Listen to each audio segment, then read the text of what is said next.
What's going on, everybody? It's Neil from 2AF. Man, there's a bunch of demo guns here that we use at sometimes LE demos, sometimes silencer demos. We use them at the matches and stuff like that. But, one of the brands that we did not have a demo gun for and I really wanted was Centurion Arms. So, just about to put together a gun with all Centurion Arms parts.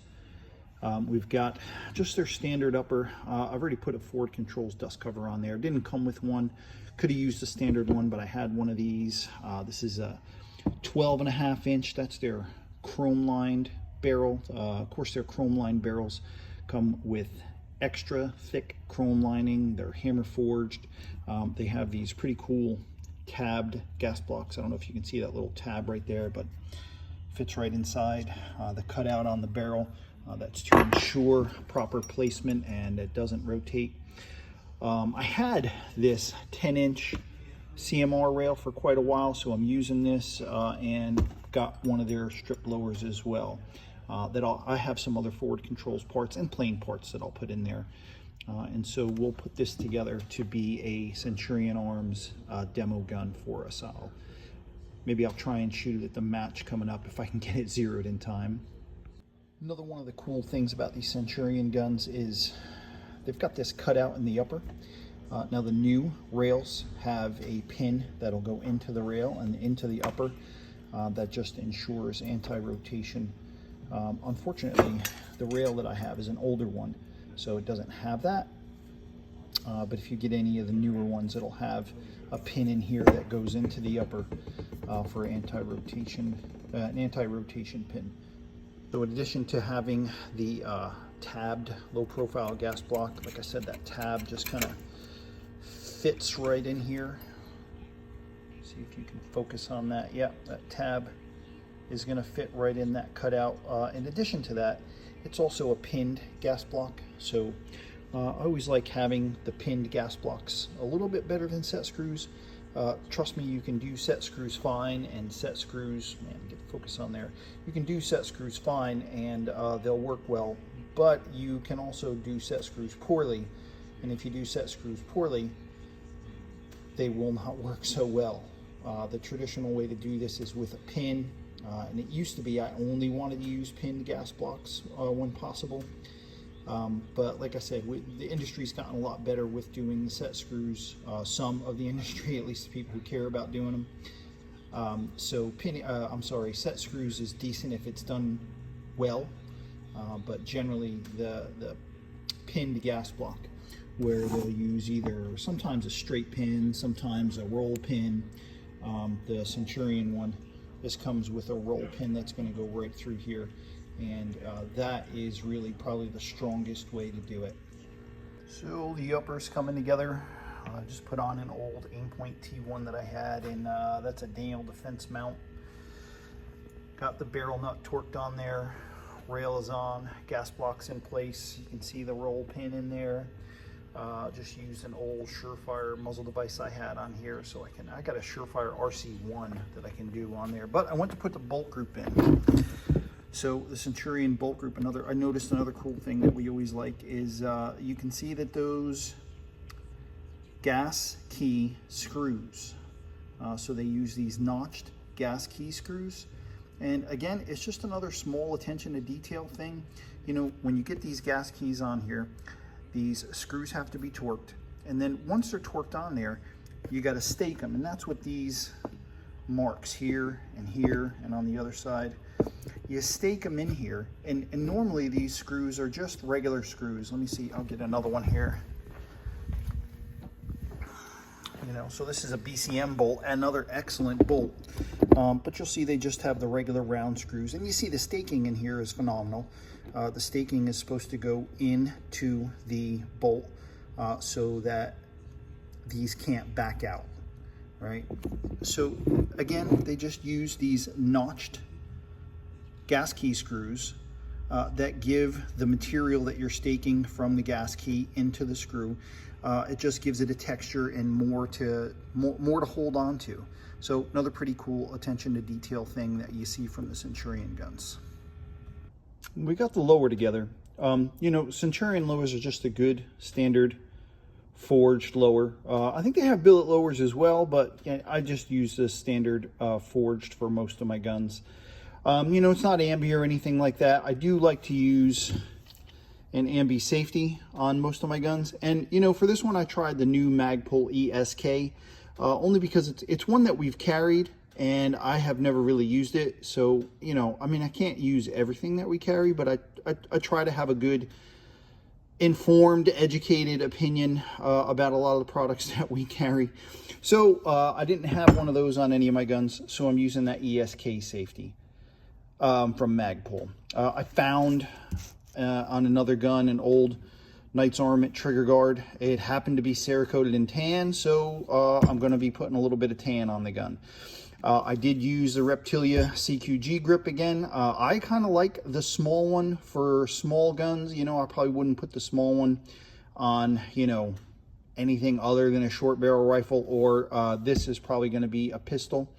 But in any case, it's small, but, you know, I have a decent sized hand. I mean, I wouldn't say it's a monster, but my hand is not small, and still I can get my all my fingers around that. And this little lip on the bottom keeps that pinky on the grip.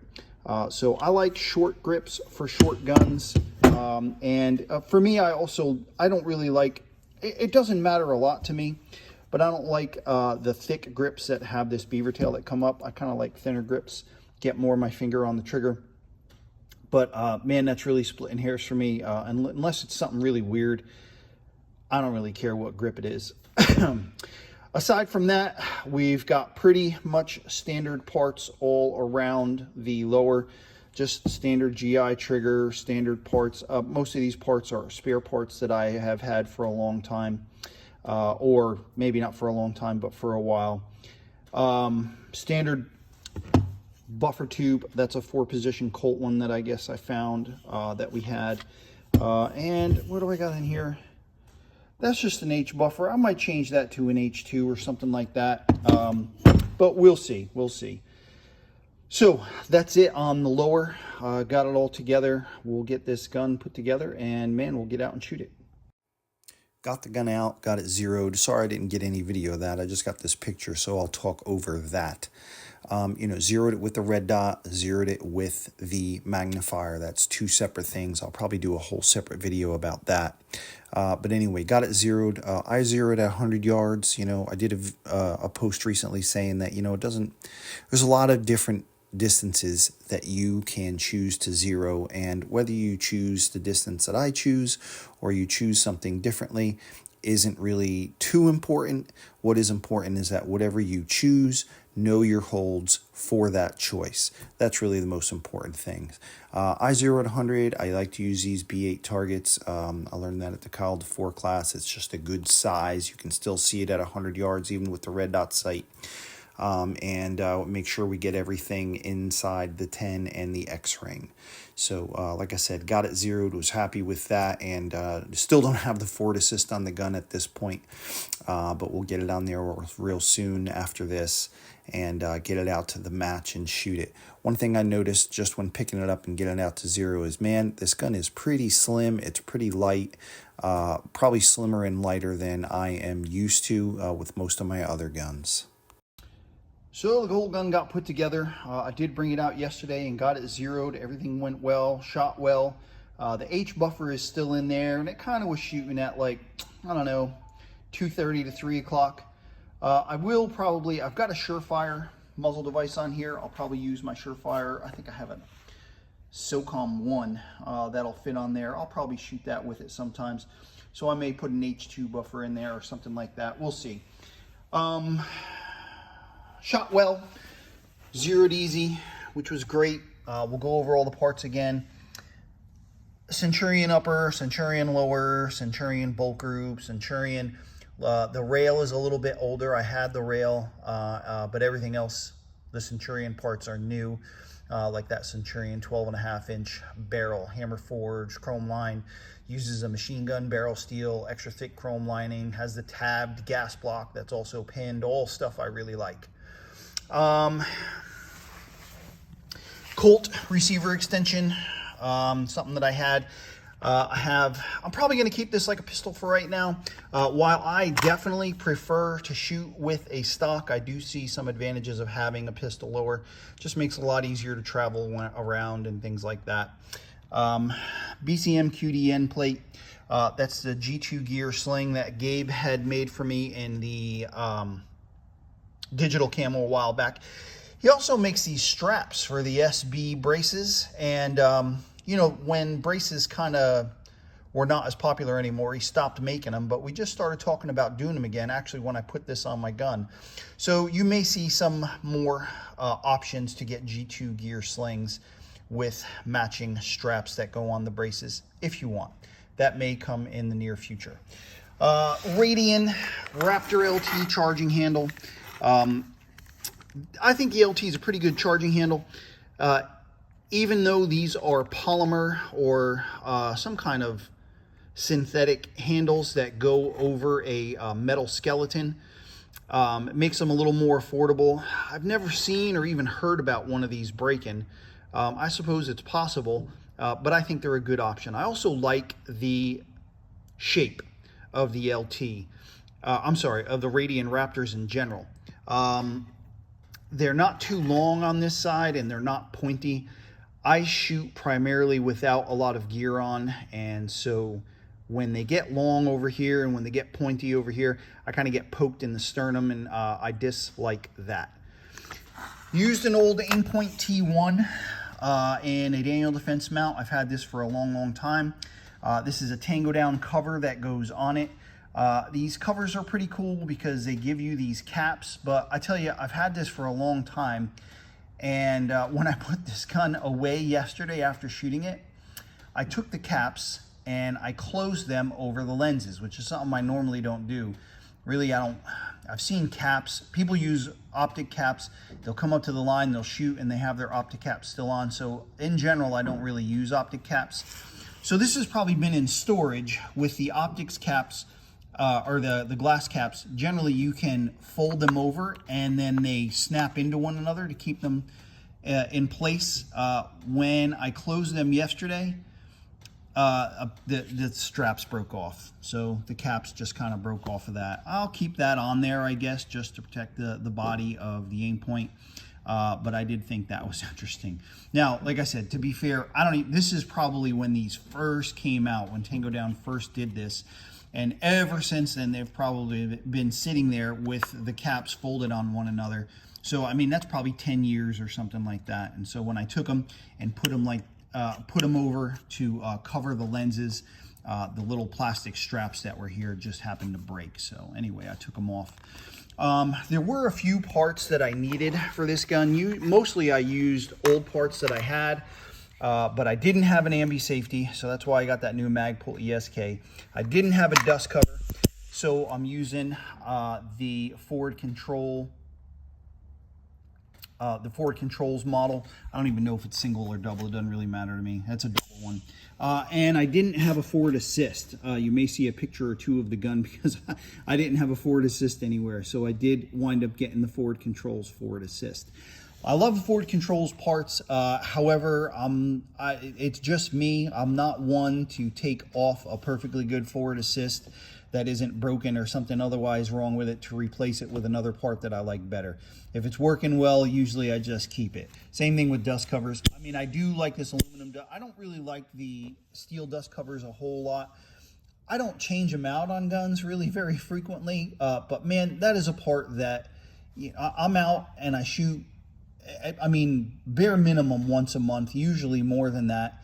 And it doesn't matter if it's raining. It doesn't matter if the ground is all wet from dew first thing in the morning. I'll be out there. And I see dust covers get rusted pretty frequently. Not always on my own stuff because, I mean, I know if it gets wet, I'll wipe it down and then oil it up. But it can happen. I had one of these hand stops from True North, put that on there as well. And like I mentioned, the Surefire closed tine flash hider. I'll use my Surefire suppressor on here pretty regularly. And man, I think that's it. Everything else is pretty basic. Basic controls aside from the stuff that I mentioned. Basic trigger. We'll get this gun out at the match tomorrow and shoot it and see how it goes. This course you started at 20 yards. You had 2 targets downrange. Each target had an 8.5 by 11 piece of paper on it. You shot 3 rounds rifle on one target, 3 rounds rifle on the other target, reload, and then do the same thing. Then you were done with that. You run up with the pistol. You shot 6 rounds in one target, then go over, reload, and shoot 6 rounds in the other. Anything that was outside of the paper was a total miss, and I shot that one clean. This course was at 200 yards, and there was a single BC steel target downrange. You start and you have to shoot 2 rounds from unsupported standing.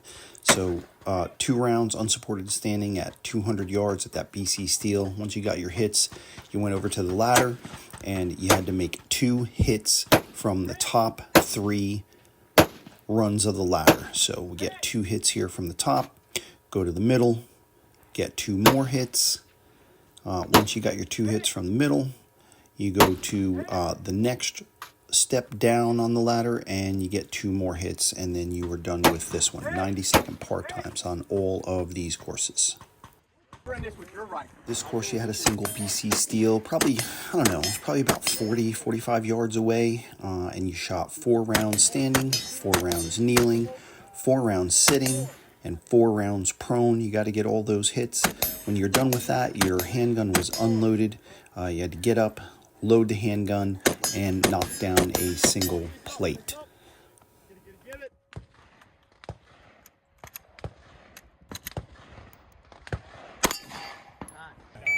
This one you had 4 pistol plates. They were probably from about 10 to about 35 or 40 yards, and 1 BC steel. You knock over all the pistol plates, holster, 2 shots on the BC steel, then run to the center position. There was 2 A-zone steels. Hit 1 shot on each steel, and then do the same thing again. 1 more shot on each steel. Once you were done with that, you run to the last position. Again, a BC steel, probably about 35, 40 yards. 2 shots on that, and then again 4 pistol plates from probably about 10 to about 35, 40 yards. Hit all them, and you were done. Great run, Neil. Got a total of 92 people out there today. I was in 13th place. That's pretty that's pretty average for me, I'd say, somewhere between 10th and 20th. Sometimes I'll do a little better and not make too many mistakes, and other people make more mistakes and I'll do a little better than that, and sometimes I'm sucking it and I'm doing worse. But today was pretty decent, so it was 13th place, which, like I said, is right about average for me. Man, and that's all we got for you today. Centurion Arms, 12.5-inch gun, from parts to being assembled to 0 to getting it out to its first match. I enjoyed doing this video. Maybe it's the first time I've done one like this. Maybe I'll do some more. But anyway, get on over to 2af.com. Check out Centurion Arms stuff, anything else you like. Get signed up for emails. That's really the best way to keep in touch with what's going on over here. And man, we hope to see you soon. Send in some videos of your stuff, and take care.